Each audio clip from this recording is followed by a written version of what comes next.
सुबह का वक्त था। जंगल एक खूबसूरत खामोशी में डूबा हुआ था। सुनहरी धूप दरख्तों के दरमियान से गुजर रही थी, जैसे फितरत कोई नया राज खोलने वाली हो। 17 साला अब्बास आहिस्ता कदमों के साथ जंगल में दाखिल हो रहा था। उसे लग रहा था जैसे ये जंगल आज उसे किसी अजीब छिपी हुई कहानी की तरफ बुला रहा हो। चलते चलते अचानक एक सरगोशी सी सुनाई दी। अब्बास चौंक कर पलटा। जंगल खामोश था, मगर आवाज जैसे किसी ने उसे नाम लेकर पुकारा हो। उसने देखा, एक बूढ़े दरख्त की छाल पर आहिस्ता आहिस्ता एक इंसानी चेहरा अभर रहा था, जैसे सदियों से सोई हुई कोई रूह जाग रही हो। दरख्त ने अपनी लकड़ी की आंखें खोलें और भारी आवाज में बोला, अड्रू मत बच्चे, हम सिर्फ तुमसे बात करना चाहते हैं। अब्बास हैरत से उसको देखता रह गया। फिर पूरा जंगल जैसे हरकत में आ गया। मुख्तलिफ दरख्तों से सरगोशियां बुलंद होने लगे, जैसे सब अपनी अपनी कहानी सुनाना चाहते हों।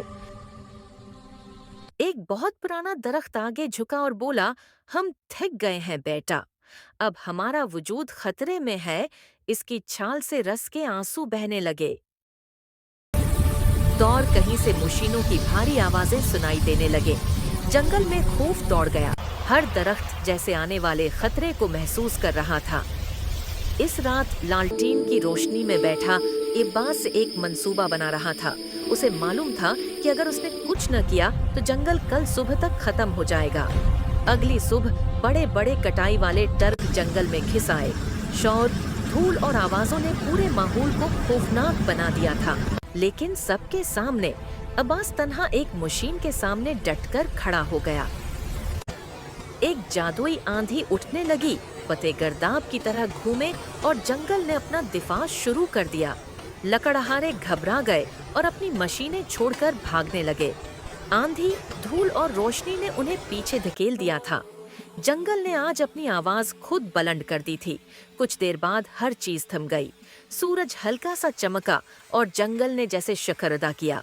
सब दरख्त अपनी जगह महफूज खड़े थे। जब गांव वालों ने अब्बास की हिम्मत देखी तो सबने मिलकर नए दरख्त लगाने शुरू किए।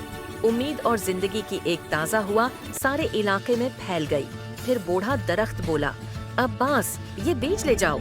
ये जिंदगी का बीज है, जहाँ लगाओगे जिंदगी बढ़ती जाएगी। बीज सुनहरी रोशनी में चमक रहा था।